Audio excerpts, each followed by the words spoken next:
뷰 기반 퀵하게 프론트엔드 개발 환경을 만들기를 발표하게 될 장동현입니다. 제 소개를 간략하게 하자면 에버커스라는 회사에서 작은 팀 하나를 맡고 있고 개발 환경에 따라 여러 경험을 하고 있고 주로 개발하는 부분은 프론트엔드 부분입니다. 이전과 이번 프로젝트에는 Vue.js를 사용하고 있어서 요즘 잘 쓰는 것은 Vue.js입니다. 어, 저와 같이 매니저 하신 분들은 모두 같은 생각이었지만 저희 팀에서 사람 뽑아요. 광고 채널에서 간간히 제가 올리면 확인 부탁드리겠습니다. 요 근래 프론트엔드는 제가 느끼기에는 세 갈래로 나눠지는 것 같습니다. 작년만 하더라도 앵귤러나 리액트냐 였다면 이제는 Vue.js 갑작스럽게 끼어들어와 어깨를 나란히 하는 것 같습니다. JS 채널에서도 Vue에 대한 얘기가 많지요. 사실 원래 이상한 모임 처음 시작할 적에는 앵귤러로 개인 프로젝트를 하고 있을 때였습니다. 처음에는 앵귤러 1점대의 신박함이 너무 좋아서 시작했지만 막상 시작해보니 엄청난 고생길이 보이더군요. 그때 당시 앵귤러 하면 따라붙었던 그 말 러닝 커브 헬 딱 그 말이더군요. 제이쿼를 여기저기 프로젝트를 하던 제가 새로운 개념의 앵귤러를 무작정 도입하다 보니 죽겠더군요. 그리고 앵귤러가 2점대 올라간다니 발표하면서 나온 그 녀석 타입스크립트. 이 그림이 그때 상황을 이야기해 줄 겁니다. 저 또한 이건 뭔가 꼭 이 선택을 했어야 했나? 여담으로 요즘 자스 채널에 타입스크립트 이야기가 많습니다. 커피 스크립트 같은 행보가 될런지 아니면 새로운 대안이 될런지 지켜봐야 할 것 같습니다. 아무튼 그때 리액트가 눈에 띄게 됩니다. 지금 생각하면 환상에 사로잡혔던 것 같습니다. 이모 자스 게시판에 항상 저는 리액트가 하고 싶다고 적었을 정도로 리액트를 공부하고 적용하고 싶었습니다. 앵귤러와 항상 비교하는 리액트는 뭔가 고고한 느낌을 가진 멋진 녀석이었습니다. 다행히 프로젝트 중 관리자 페이지를 개발할 일이 생겼고 그 프로젝트에 리액트를 도입해서 사용했습니다. 처음에는 앵귤러보다 명확하면서 빠르고 이해가 더 쉽고 컴포넌트 단위로 쪼개는 게 잘 되어 있어서 너무 좋았습니다. 제 개인적으로는 앵귤러의 모호한 디렉티브보다는 확실하게 다가왔습니다. 근데 막상 호기 있게 프로젝트를 도입하고 이를 인정받아 굵직한 프로젝트 프론트 엔드를 리액트로 모두 구성하게 되었지만 문제가 발생했습니다. 앵귤러도 동일한 문제겠지만 자바스크립트 이해도가 높아야 하는 것과 퍼블리셔 같은 사람들께서 같이 일하지 못하는 것이었습니다. 특히 자바스크립트에 대한 이해가 높아야 한다는 것은 의아하게 생각할 수 있겠지만 제가 있는 환경은 10년 전과 같이 JSP로 한 사람이 풀로 개발하는 형태였고 자바스크립트는 이해도 없이 그냥 개발하는 수준밖에 되지 못하는 개발자들이 대부분의 환경이었습니다. 뭐 for, if 이 정도만 이해하시는 분들이 자바스크립트 할 줄 안다 접근하는 거죠.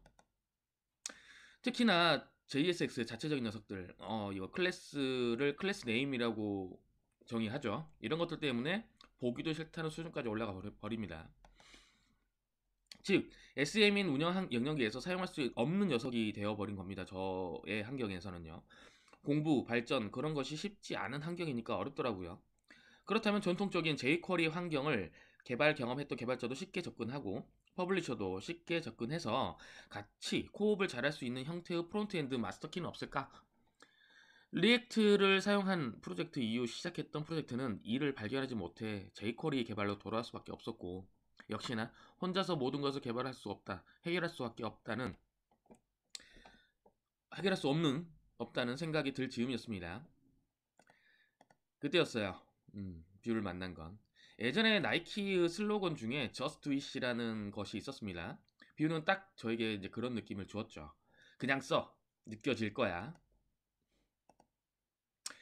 이미 jQuery를 사용한 페이지에 그냥 뷰를 삽입해서 해봤는데 맙소사 너무 잘 됩니다. 이건 앵귤러 1점대로 처음 나왔을 때 주었던 신박함이 느껴졌죠. 다른 개발자가 jQuery로 터치를 해도 뷰를 통해 내가 원하는 부분만 적용하고 변경할 수 있었습니다. 물론 뷰 또한 컴포넌트 단위로 쪼개서 사용할 수 있지만 그럴 필요 없이 한 화면에 풀로 적용해서 손쉽게 사용할 수 있어서 퍼블리셔 또한 손쉽게 접근하여 작업할 수 있었습니다. 리액트는 클래스 네임 이거 하나만으로도 퍼블리셔가 접근할 수 없게 먼저 실드를 치고 있는 것과는 너무 달랐죠. 정리하자면 지금 진행하는 프로젝트에 바로 도입할 수 있고 처음부터 도입할 수 있는 이 뷰는 그냥 한 페이지에 도입해서 사용할 경우 뷰 오피셜 사이트의 가이드에 나온 것만 대충 봐도 단순하게 사용할 수 있습니다. 그러니 이런 방법은 여기서 소개할 필요는 없죠. 그렇다면 제가 소개할 것이 무엇이냐? 바로 뷰 시에라입니다. 갑자기 뜬금없이 이걸 말하는 이유는 한 페이지에 도입해서 뷰를 사용하시다 보면 어느 정도 뷰에 대해서 익숙하게 되는데 그러면 슬슬 욕구가 생기죠. 개발자들도 뷰의 작은 맛, 단순한 걸 써보다가 재밌다고 조금씩 접근하게 되면 이것을 통해서 신문물을 보는 계약의 어느 양반들처럼 리액트를 처음 보다가 질려 도망가는 개발자들도 뷰를 조금 해보면 관심을 가지게 됩니다. 약 파는 거죠. 뷰 CLI로 프로젝트를 막 도입할 수 있는 수준까지 만들기. 자, 오늘 합니다. 하지만 바로 이것만 하면 될까요? 아니죠. 삽질을 한번 해보도록 하겠습니다. 이제 제일 먼저 할 일은 노드.js를 설치하고 뷰 CLI를 설치하는 겁니다. 저는 편의상 설치를 완료했고요. 템플릿을 이제 설치할 건데 참 고맙게도 뷰 CLI에서는 여러 개의 템플릿을 제공하지만 우리는 이 중 웹팩을 선택하여 하겠습니다. 그리고 뷰 이니트를 하여 설치한 형태를 최대한 벗어나지 않고 그 룰을 지키며 프로젝트를 수행할 수 있게끔 환경을 구성해 볼 겁니다. 이제 오늘 내용 중 가장 어려운 것을 해보려고 합니다. 바로 워크스페이스 이름을 정하는 겁니다. 저는 이름을 JG 프로라고 해서 진행하겠습니다. 적당한 위치로 들어가 이니트 명령을 수행하면 됩니다. 이제 문답식으로 설정 작업이 들어가는데 프로젝트명과 설명을 먼저 적습니다. 엔터키를 그냥 눌러 보시면 좋습니다. 작성자도 적고 컴파일러 설치 여부도 정하고요. 그 다음에 뷰 라우터, 린트 설정, 그리고 테스트는 너무 멀리 갈 것 같아서 테스트까지는 하지 않도록 하겠습니다. 그래서 npm 인스톨을 통해서 안에 있는 내용을 설치해 보도록 하겠습니다.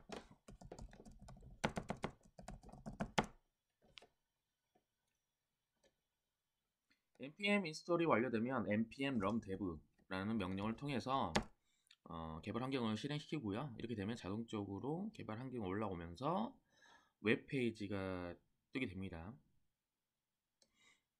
자, 우리가 템플릿핑으로 해서 만들었던 프로젝트를 만나볼 수 있습니다. 자, 끝! 나면 좋겠지만 정말 이걸로 우리가 바로 개발할 수 있을까요? 정말 jQuery를 안 쓰는 걸까요? 부트스트랩은? 로다시는?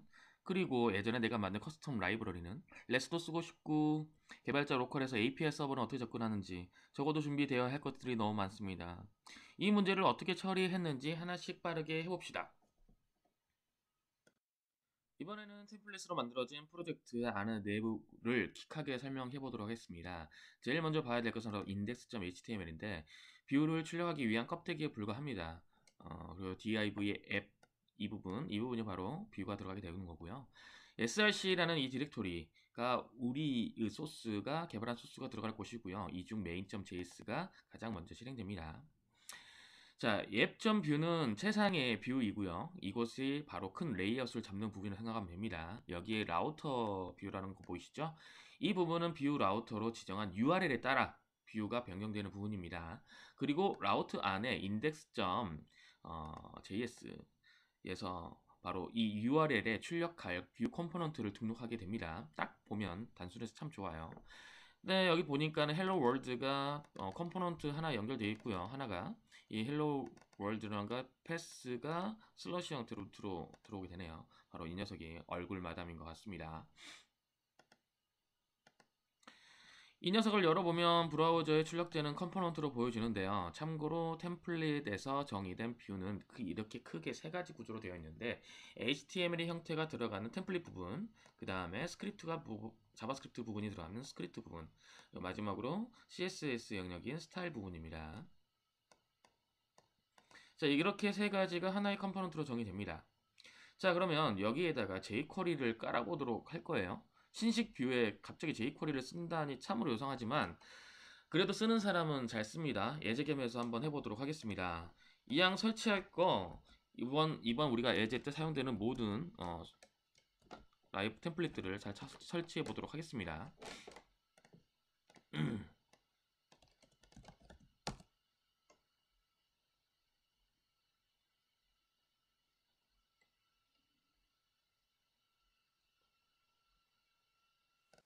이제 설치되었으면 에크마식스 문법이 임포트를 사용해서 사용하고 싶은 컴포넌트 스크립트 영역 상단에 선언하면 됩니다.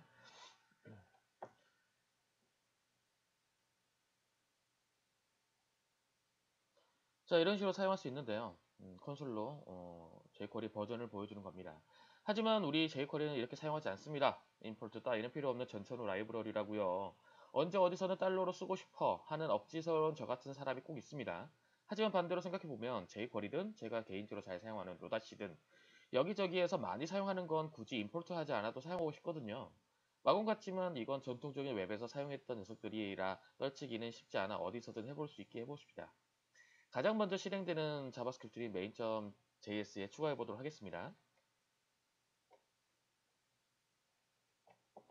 자, 이런 식으로 윈도우 달러에 추가되면 전천후로 사용할 수 있게 되죠. 하지만 이렇게 사용하면 달러를 통해 jQuery를 사용할 수 있을까요? 아닙니다. 바로 ESLint가 막아요. 분명 이런 경우죠. 임포트가 지금 안 된 상태.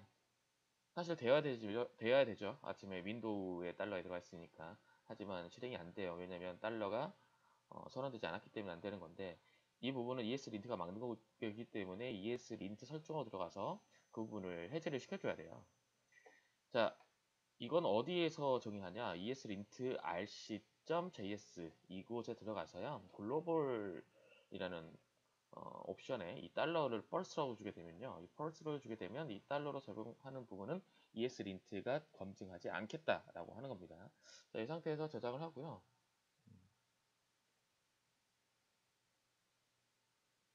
자, 실행해 보죠.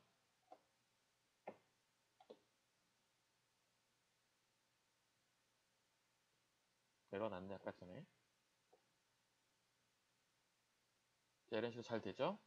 F12 눌러서 콘솔 창으로 딱 봤을 적에 3.2.1 jQuery 버전이 출력되는 거 보이시죠? 이제 여기까지 해서 해봤습니다.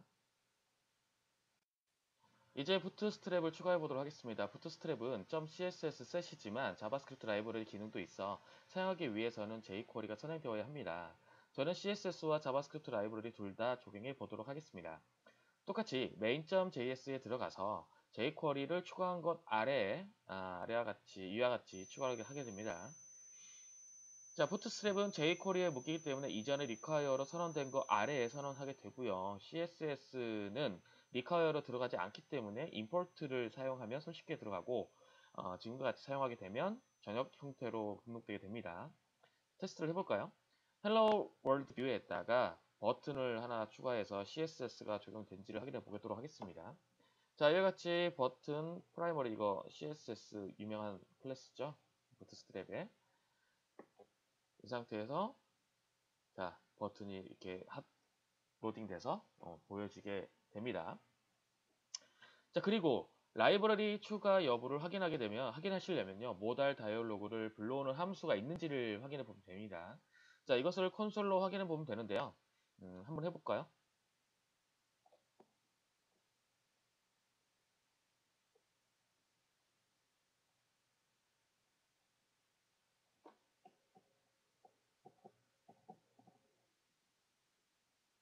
자, 이렇게 해서 들어왔더니 에러가 나네요. 에크마 6죠? 자, 하나 더 넣어줘야 된다는 얘기입니다. 자, 잘 나왔고요. F11 누르니까 부트스트랩 true 뜨죠?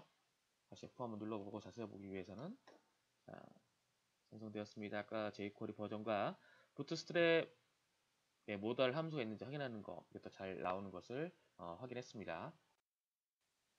이번에는 예전에 제가 만들어둔 라이브러리를 추가해 보도록 하겠습니다. 에크마6 기반에서 임포트로 사용할 수 있게끔 준비를 해보고요. ESLint가 적용되면 바로 에러가 나기 때문에 위에 있는 방법까지 해보도록 하겠습니다. 자, JH라는 이름의 모듈이고요. 자, 이것을 쓰겠다라고 외부에 쓰겠다라고 선언하기 위해서는요. 익스포트를 해야겠죠. 자, 이런 식으로 익스포트를 했고요. 쓰고 싶은 뷰 컴포넌트에서 선언해서 사용하게 되는데 자, 문제가 발생하게 될 겁니다. 바로 ESLint 문제인데요. 여기 보면 세미콜론도 있는데 이것도 에러로 잡죠. 그래서 컴파일이 페일이 날 겁니다. 그런다고 일일이 다 고치기는 너무 많습니다. 이런 문제는 예전에 만들어진 JS 라이브러리를 사용할 때도 많이 날 텐데 이럴 때는 JS 상단에 ESLint를 기능을 사용하지 않겠다라고 선언하면 됩니다. 자, 이런 식으로 하게 되면 그렇게 선언이 되는 거고요. 자, hello world.view로 들어가서 한번 JG 모듈을 임포트를 해서 가져오고 여기 안에 로그 기능이 하나 있는데 제가 만들어둔 그것까지도 한번 넣어 보겠습니다. 자, 이 상태에서 핫 로딩 되어 나온 결과를 보죠.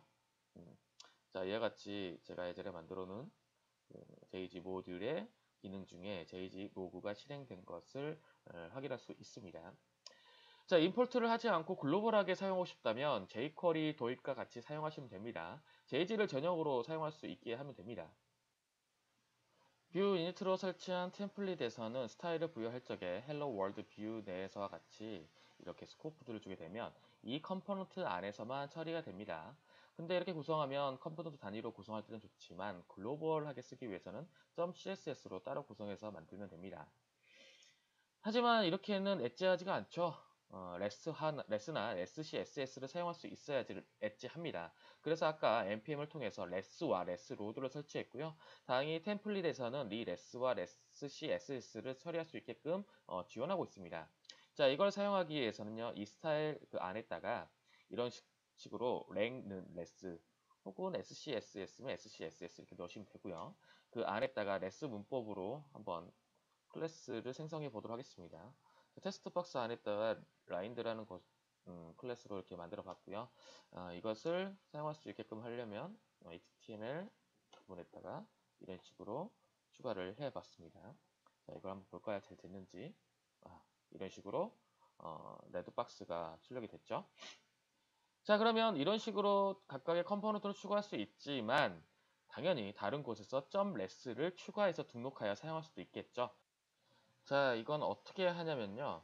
이 적당한 폴더인 어셋스 안에다가 새 파일로 레스를 이렇게 만들고요. 헬로 월드에 사용했던 이 테스트 박스하고 라인들을 이곳으로 이동시킵니다. 자, 이렇게 하면 끝났어요. 자, 이건 원상복귀 시켜주고요.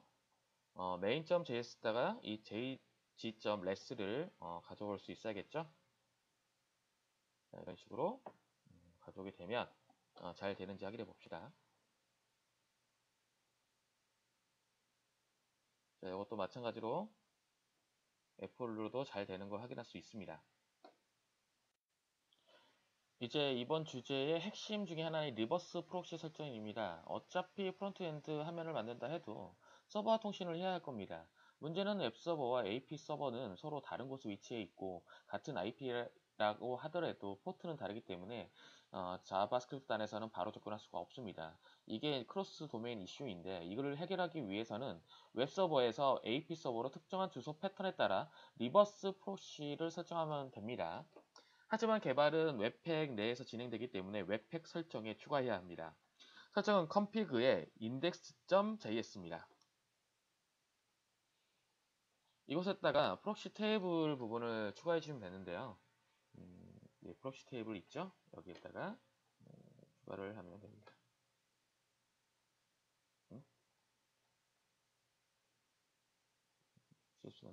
실수가 났네요. 자, 이런 식으로 추가하게 되면 호스트라는 URL로 들어온 접근하는 것들은 무조건 타겟으로 보내라 라고 설정할 수 있는데요.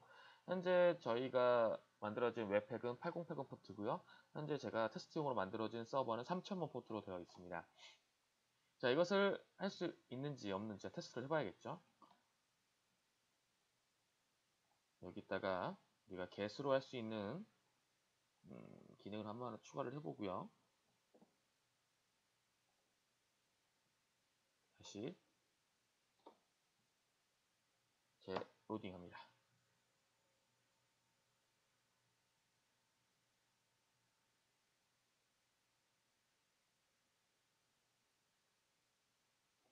자, 잘 떴고요. 현재 그 프록시 테스트로 만들어준 보면 포스트로 갖고 오는 거 보이시죠? 이거 제가 테스트로 만들어 놓은 건데 이렇게 잘 가져온 것을 확인할 수가 있습니다. 자, 이제 내부적으로는 포스트로 시작되는 URL로 접근할 경우에는 타겟 위치로 웹팩이 대신 조회하여 받을 값을 웹으로 이렇게 내려주게 되는 거고요. 이번에는 템플릿들을 사용할 때 팁들입니다. 첫 번째는 컴포넌트 사용입니다. 저는 뷰를 사용할 적에 크게 두 타입으로 나누는데요. 자, 레이아웃을 판단하는 페이지 인력과 그 페이지 내 각각의 컴포넌트 영역입니다. 각각은 동일한 이름의 디렉토리에 넣게 하고요. 이렇게 이제 페이지 인용으로 들어가게 되면요. 보시다시피 각 컴포넌트는 이렇게 컴포넌츠라는 부분에 매핑되어 연결이 됩니다. 그래서 차후에 템플릿 부분, HTML 부분에서 이 이름을 갖다가 쓸 수가 있어요. 두 번째는 데이터는 이렇게 함수형으로 구성한다는 겁니다. 그래서 리턴을 받아서 이렇게 구성하는 것이 권장하는 방법이고요. 자, 마지막으로 이 라우트라는 것은 예약어인데 이게 어떤 거냐면요. 왓치랑 부분을 연결해서 되면 이 라우터가 바로 URL을 가리키고 있는데 URL의 변경을 검출할 수 있게 됩니다.